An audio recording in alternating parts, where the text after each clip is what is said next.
Wagner group के chief Yevgeny Prigozhin की मौत की पुष्टि हो चुकी है। तो इस वक्त मौत की पुष्टि भले ही हो चुकी हो, लेकिन इस मौत के बाद से जो तमाम देशों ने पुतिन को आंखें दिखानी शुरू की कि ये मौत नेचुरल डेथ बिल्कुल नहीं है। विमान हादसे में मौत की पुष्टि हुई है।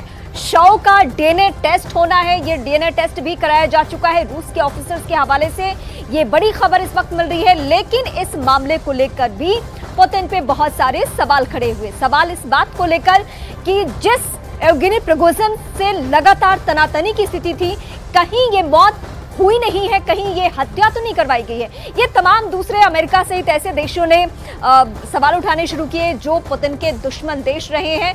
हालांकि इससे जुड़ी हुई जो सबसे बड़ी खबर है वो वैगनर ग्रुप के चीफ येवगेनी प्रिगोजिन की मौत की पुष्टि हुई और डीएनए टेस्ट भी बाकायदा कराया गया है, क्योंकि ये एक विमान क्रैश था और उसमें सबके बारे में पता करने के लिए डीएनए टेस्ट ही जरूरी था और वो भी इस वक्त हो चुका है। शव का हो चुका है डीएनए टेस्ट और रूस के जितने भी ऑफिसर्स हैं उन्होंने इस बात की पुष्टि कर दी है। हालांकि ये परेशानी आने वाले दिनों के लिए पुतिन के सामने है कि प्रिगोजिन की जगह कौन लेने वाला है। हालांकि भले ही रिश्ते आए दिन ठीक नहीं थे, लेकिन प्रिगोजिन की जगह होगा कौन, ये सवाल है।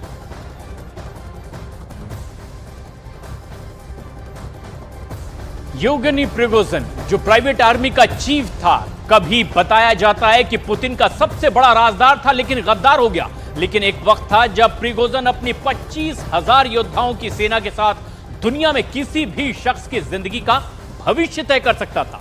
प्रिगोजिन की आर्मी में सोशल मीडिया की ताकत के साथ बड़े नेताओं की छवि बनाने बिगाड़ने की पावर भी हुआ करती थी, और एक ऐसी ताकत जिसका इस्तेमाल क्रेमलिन अपने खुफिया कामों को अंजाम तक पहुंचाने के लिए किया करता था। लेकिन प्रिगोजिन की किस्मत में कुछ ऐसी सजा लिखी थी जैसा कभी दूसरों के लिए तय किया करता था, वो खुद उसके साथ हो गया।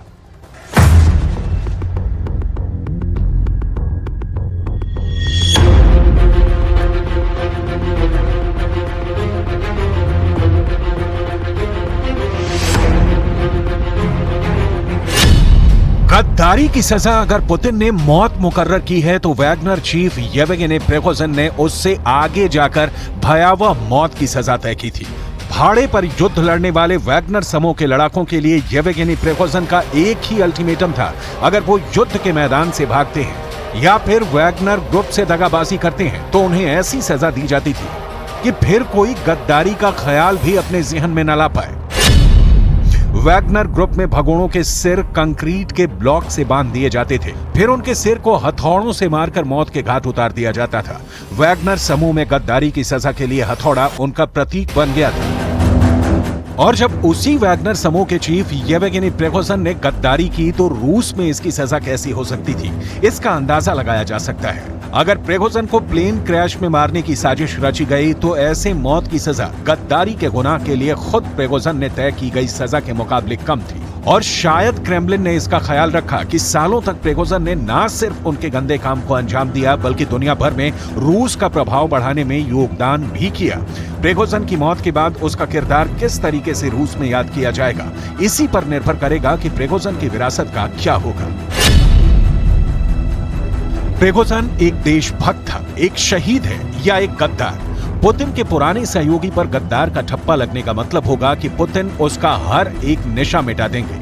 वो नहीं चाहेंगे कि प्रिगोजिन को शहीद बनाकर एक प्रतीक के तौर पर रूस में स्थापित किया जाए। और इसकी शुरुआत हो चुकी है। पुतिन ने एक बार फिर वैगनर ग्रुप के लड़ाकों को आगाह किया है कि अगर उन्हें रूस के साथ रहना है तो उन्हें शपथ लेनी होगी। शपथ रूस के प्रति सच्ची श्रद्धा और निष्ठा रखने की, यानी रूस और खास तौर पर पुतिन के साथ गद्दारी करने की सोचना भी नहीं। और अगर पुतिन ने प्रिगोजिन को मौत की सजा दी है तो उसमें भी उनकी सच्ची श्रद्धा और निष्ठा होनी चाहिए, यानी पुतिन प्रिगोजिन की सोच तक के नामो निशान मिटा देना चाहते हैं। प्रिगोजिन ने जिस दिन विद्रोह का रास्ता चुना उसी दिन उनकी देशभक्ति गद्दारी में तब्दील हो गई और यह क्रेमलिन के लिए एक खतरा बन गया। प्रिगोजिन का जिंदा रहना क्रेमलिन के लिए खतरा था। विद्रोह के बाद प्रिगोजिन को जन समर्थन मिला था। पुतिन के खिलाफ एक सैन्य विपक्ष तैयार हो रहा था। क्रेमलिन के लिए एक सशस्त्र विपक्ष बड़ा खतरा था। प्रिगोजिन को मारकर सैन्य विपक्ष के नेता को खत्म किया गया।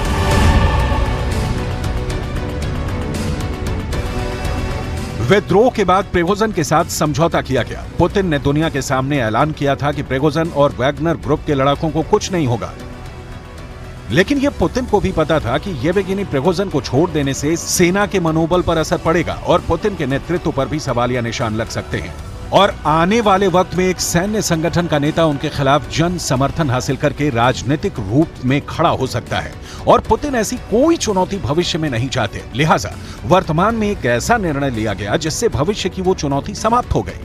पुतिन ने दरअसल इंतजार किया, आकलन किया कि क्या नुकसान हो सकता है, वैगनर ग्रुप को युद्ध से दूर रखा और यह भी आकलन लगाया कि युद्ध में क्या असर हो रहा है। रूस की आर्मी ने ज्वाइंट कमांड में इसके बाद जिस तरह से पूरे यूक्रेन में काम किया, उससे क्रेमलिन को अंदाजा हो गया कि बिना प्राइवेट आर्मी के वो यूक्रेन में जीत को जारी रख सकते हैं। इस बीच में देखना यह है कि प्रिगोजिन की विरासत क्या है।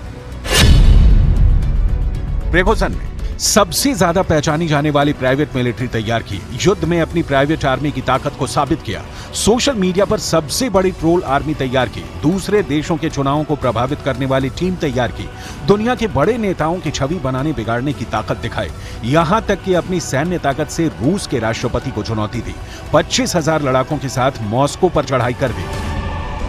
प्रिगोजिन के तमाम कारोबारों से ज्यादा उसकी आर्मी और उसकी आर्मी की उसके प्रति आस्था, जंग लड़ने के साथ दुनिया में उथल पुथल मचाने की उसकी रणनीति ही उसकी विरासत है और अगर ये विरासत जिंदा रहती है तो पुतिन के लिए एक बार फिर भविष्य में चुनौती बनकर खड़ी हो सकती है। लेकिन प्रिगोजिन की विरासत का क्या होगा, ये तब तय होगा जब व्लादिमीर पुतिन तय करेंगे कि उनके 33 साल के पुराने साथी को वो क्या पहचान देते हैं, एक देशभक्त, एक शहीद या एक गद्दार।